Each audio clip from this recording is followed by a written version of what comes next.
وہ بہت زیادہ ہیں. آپ 3-4 سال پہلے چین نے ایران کے اندر کوئی $400 بلین وہ انویسٹ کرنے کا جو ایک معاہدہ کیا تھا, اور وہ اگر یہ جنگ نہ ہو اور اس کے حالات وہاں پہ ٹھیک ہوں تو وہاں پہ میں سمجھتا ہوں کہ نہ صرف ایران کے لیے وہ ایک بہت اچھی اس کی ایک ہوگی ان کے لیے اکنامک فیوچر کے لیے, ان کی لوگوں کی جو اکنامک ویلفیئر کے لیے, بلکہ جو خطے کے دوسرے ممالک ہیں لائک پاکستان, ان کے لیے بھی بے شمار اپرچونٹیز نکل آتی ہیں کہ وہ اس جو ایران کے اندر وہ ایک ڈیولپمنٹ ہوگی اس کا حصہ بن سکیں. تو آپ نے پہلے بات کی ڈپلومیٹک ایفرٹس کی, تو میں سمجھتا ہوں کہ یہ ریئلائزیشن ہونی چاہیے امریکہ میں بھی کہ اگر ایران کے اندر امن و امان قائم ہو جاتا ہے تو اس کے ان کو بھی بے شمار فائدے ہو سکتے ہیں. ایران نے, آپ کو جس طرح معلوم ہے کہ پچھلے سال بھی جب نیگوسیشنز چل رہی تھی امریکہ اور ایران کے درمیان, اور وہ کافی اچھی پروگریس ہو گئی تھی, تو اس دوران میں پھر ایران کے اوپر اٹیک ہو گیا, جس کے اندر کافی سرکردہ ان کے ملٹری لیڈر, سائنٹسٹ جو تھے وہ بھی ان کی شہادت ہوئی. اور ابھی بھی اگر آپ دیکھیں تو عمانی فارن منسٹر نے ایک بہت ہی واضح الفاظ میں کہا تھا کہ جنیوا میں جو مذاکرات چل رہے تھے ان کی بہت اچھی وہ سمت جاری تھی, اور تقریباً ایک اتفاق رائے پیدا ہو گیا تھا خاص طور پہ نیوکلیئر ایشوز کے اوپر. اور وہ ایک دیکھ رہے تھے کسی ایسی تاریخ کا وہ سوچ رہے تھے جس میں کہ دونوں ممالک کے درمیان, ایران اور امریکہ کے درمیان ایک معاہدہ بھی طے پایا جائے. تو وہ اس قسم کا معاہدہ تھا جو کہ پچھلے کسی بھی معاہدے سے زیادہ بہتر تھا. تو اب بدقسمتی یہ ہے کہ اس کو بجائے اس کے کہ وہ اس کو سائن ہوتے, اس معاہدے کے اوپر دستخط ہوتے, یہ جنگ جو ہوئی ہے اس نے کافی زیادہ مشکلات پیدا کرتی ہیں. اور یہ مشکلات خالی ایران کے لیے نہیں ہیں, یہ ہمارے جو مڈل ایسٹرن کی کنٹریز ہیں ان کے لیے بھی بے شمار مشکلات پیدا ہو گئی. آپ مڈل ایسٹرن کنٹریز کی آپ بات کریں, ان کے لیے مشکلات ہوں گی. یہیں پہ ایک امریکی وزیر خارجہ مارکو روبیو کا یہ بیان آیا ہے کہ ایران نے اگر آپ نے ہرمز کو بند کرنے کی کوشش کی یا اس کو اسی طرح کنٹینیو رکھا تو امریکہ کی طرف, صرف امریکہ کی طرف نہیں بلکہ دیگر خلیجی ممالک کی طرف سے بھی جو ہے ایک بڑا سویر ریاکشن اس سارے سلسلے میں آئے گا. مارکو روبیو کا یہ جو بیان ہے اس کو کس طرح دیکھتے ہیں آپ؟ نہیں, میرے خیال میں وہ تو جو ریجنل کنٹریز کی بات کر رہے ہیں اس میں وہ جو خلیجی ممالک ہیں وہی ہو سکتے ہیں نا, کیونکہ وہ بھی ان کے ساتھ وہاں پہ ان کی امریکہ کے ساتھ بھی بہت دوستی ہے, اور پھر یہ وہ ایران کی نیبرہڈ کے اندر بھی ہیں. لیکن یہ ان کی خواہش تو ہو سکتی ہے, لیکن اگر دیکھی جائے گراؤنڈ ریالٹیز تو جتنے بھی ایکسپرٹس ہیں, جو ڈیفینس اینالسٹ ہیں یا باقی دوسرے پولیٹیکل اینالسٹ ہیں, ان کے خیال کے مطابق اسٹریٹ آف ہارمز کو کھلوانا وہ بہت ہی مشکل ہوگا. کیونکہ وہ اگر وہ مثلاً ایک بات کی تھی کہ جی جو لوگ بات کر رہے ہیں کہ امریکہ نے اپنے جو فوجی بھیجے ہیں وہ جو کھارک آئی لینڈ ہے اس پہ قبضہ کر لیں گے, اور اس کو قبضہ کرنے کے بعد وہ پھر اسٹریٹ آف ہارمز کو کھلوانے میں کوئی رول ادا کریں گے. لیکن وہ بھی ممکن نہیں ہوگا کیونکہ وہ بھی ایران کی میسائلوں کی زد میں ہوں گے. اس کے ساتھ ساتھ ایران کی بھی ایک اسٹریٹجی ہے جس کے ساتھ تحت ایران نے کافی سارے جو ڈیفینس اینالسٹ ہیں اس کے مطابق جو ابھی جو سفسٹیکیٹڈ جو ان کے پاس اکوپمنٹ ہے وہ ابھی اس کو استعمال نہیں کیا. اور اگر وہ ایران اس سیکنڈ فیز میں اس سفسٹیکیٹڈ اکوپمنٹ کو, میسائلز ہو گئے, ڈرونز ہو گئے, ان کو استعمال کرنا شروع کر دے, اور پھر جو یمن کی طرف سے ہوتیز کو بھی وہ باب المندب کو وہ بند کر دیں, اور اسی طریقے سے حزب اللہ کے بھی اگر اپنے اٹیکس بڑھ جائیں تو وہ کافی زیادہ مشکلات پیدا ہو سکتی ہیں, اور پھر اس طریقے سے جو جنگ کا دائرہ کار ہے وہ بھی بڑھ سکتا ہے.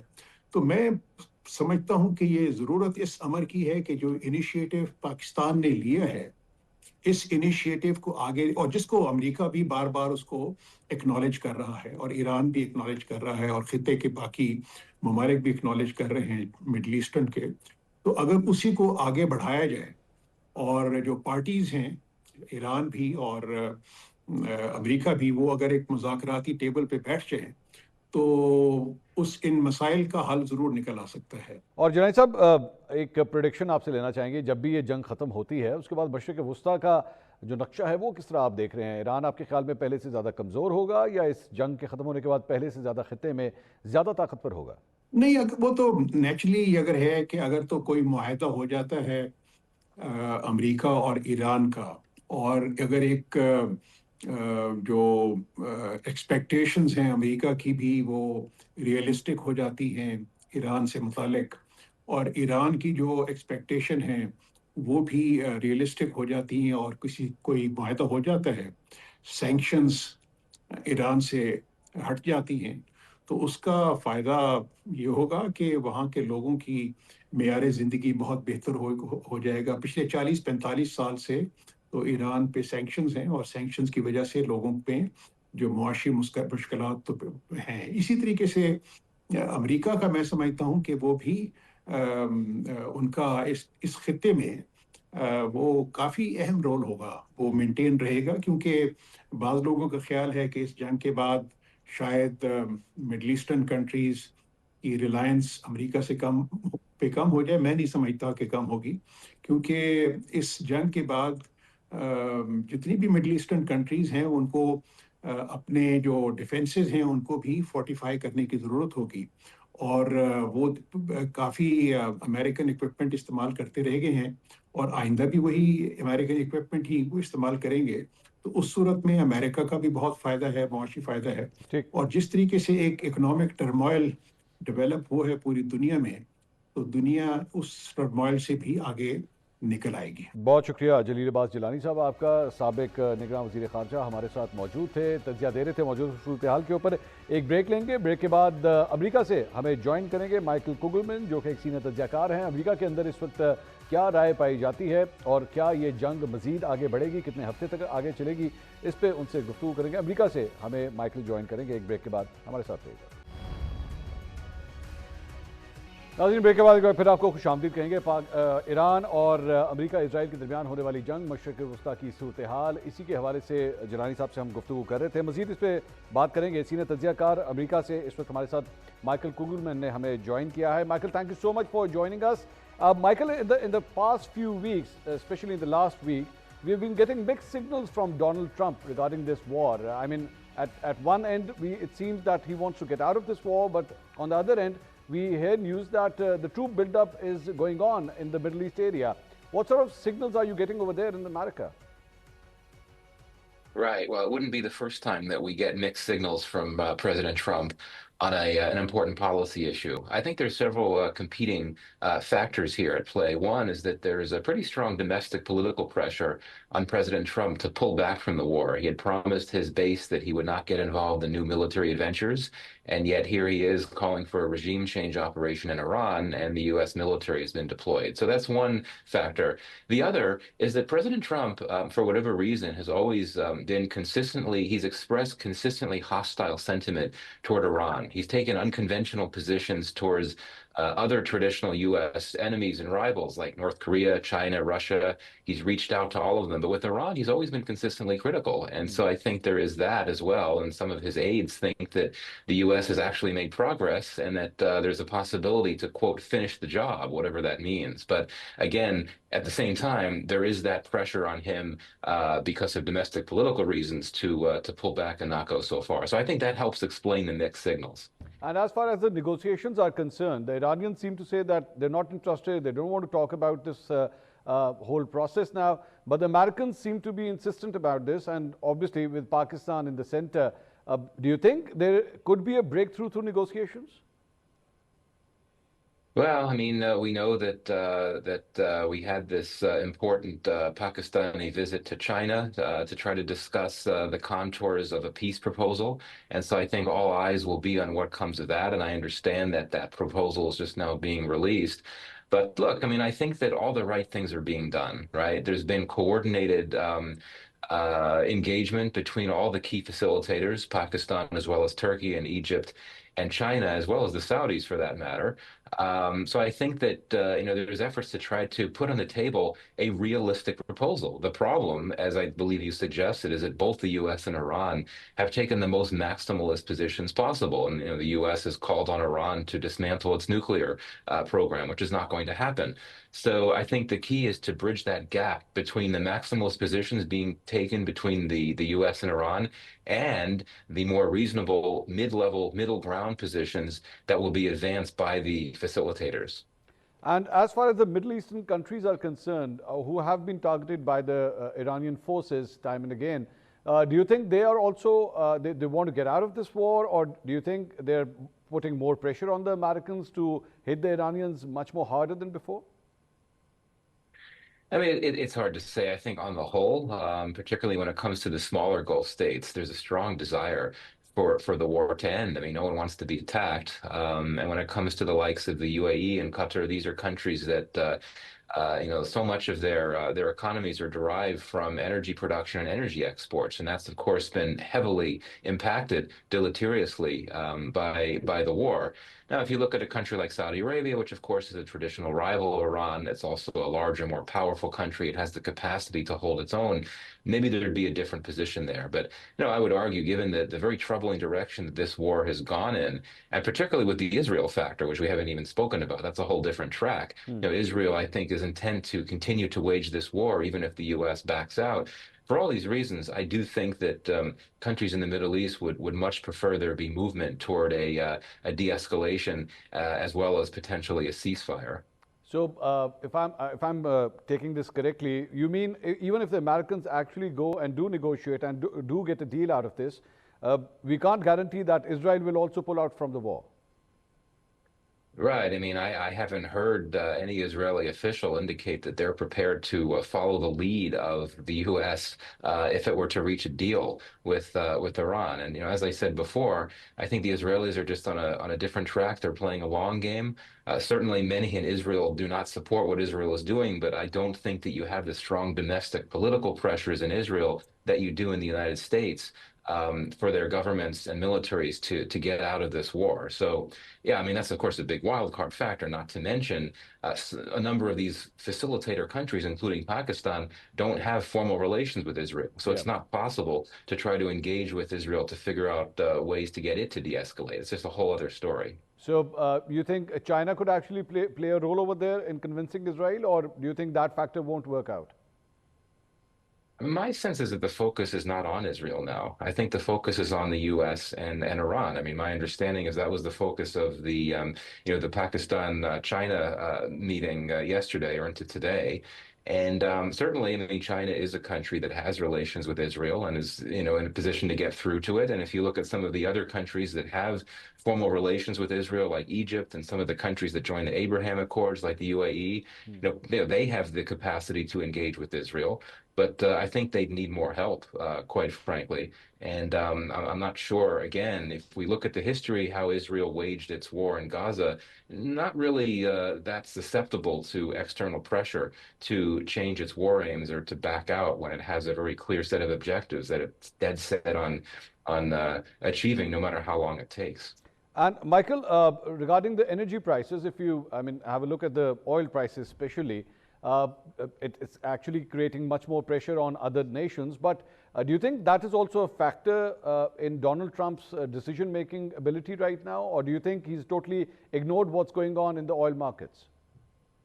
No, I think that's a huge part of his calculus. I think one of the major reasons why, well, there's several major reasons why. One of the major reasons why the president has wanted to push a peace process with Iran is the markets, the energy markets. He's concerned about those, and he hopes that by even signaling a desire for talks, that could calm the markets a bit. And I think that has been the case. Not to mention, I mean, clearly the president is very concerned about the Strait of Hormuz and the impacts that could have on U.S. transit. And Iran has been working out individual arrangements with several countries, including Pakistan, as I understand it, to let some shipping traffic through. But the U.S. is obviously not going to have much success there because it does not have formal relations with the Iranians. So absolutely, I do think that issue, the Strait of Hormuz issue, is a key factor driving the president's and the administration's thinking about, the idea of a peace process. In the end, last word on Pakistan. Has it come as a surprise to you that Pakistan has taken such a central position during all this? Or do you think that was quite natural? Obviously, the borders are together with Iran. Or do you think it comes as a surprise? Now, I may be in the minority when it comes to external observers, but I've studied the region for quite some time. I'm not surprised at all. I mean, Pakistan, I've been saying this for days, it's one of the only countries with warm ties with both the U.S. and Iran, and it has not always been that way, but that's how it is now. And I'd also argue that Pakistan is willing to proactively pitch itself as a facilitator and as a mediator because there's a lot at stake. It has a lot of skin in the game in the sense that few countries outside of the Middle East are as vulnerable as Pakistan is to conflict spillover risks because it borders Iran, as you know. And then I also think Pakistan doesn't want to have to be in the position where it's pressured to invoke the Mutual Defense Pact with Saudi Arabia because Pakistan does not want to get dragged into the war. So for these reasons, I'm not that surprised that Pakistan is playing this facilitator role. But of course, we have to distinguish between playing the role of go-between facilitator versus actually convening, hosting, overseeing direct talks between the Americans and the Iranians. I think that's much more ambitious, and it could take a lot more to get to that point. And if we look at the table, India is not sitting over there. It didn't get a seat on this whole situation. Do you think this happened due to the Pak-India war, or do you think it was basically Donald Trump who did not want to look towards India? What do you think? What happened? Well, honestly, I don't think India ever had an interest in playing the role that Pakistan is. India tends to be much more cautious in its diplomatic approach compared to Pakistan. India would not want to play the role of a facilitator or a mediator unless the warring parties formally asked it to. And I think in the case of Pakistan, it proactively positioned itself as a facilitator, and there was no resistance from the warring parties. There had been talk about why India was not a mediator in the Russia-Ukraine conflict, where it would have been very well positioned to play that role. It was not asked, as my understanding goes, was not asked by the Russians or the Ukrainians to play that role, and so it never served as a mediator. So that's one reason why we have a difference between the two cases. Two countries. But internally, Modi has been actually telling his audience over there in India that he could play a role in the Ukraine-Russia war, but he never got the chance to do that. Right. I mean, that could be the case too. But, just as I said, Pakistan's one of the rare countries that have really good relations with both the U.S. and Iran. India is one of the few countries to have very good relations, especially with Russia, but also with Ukraine.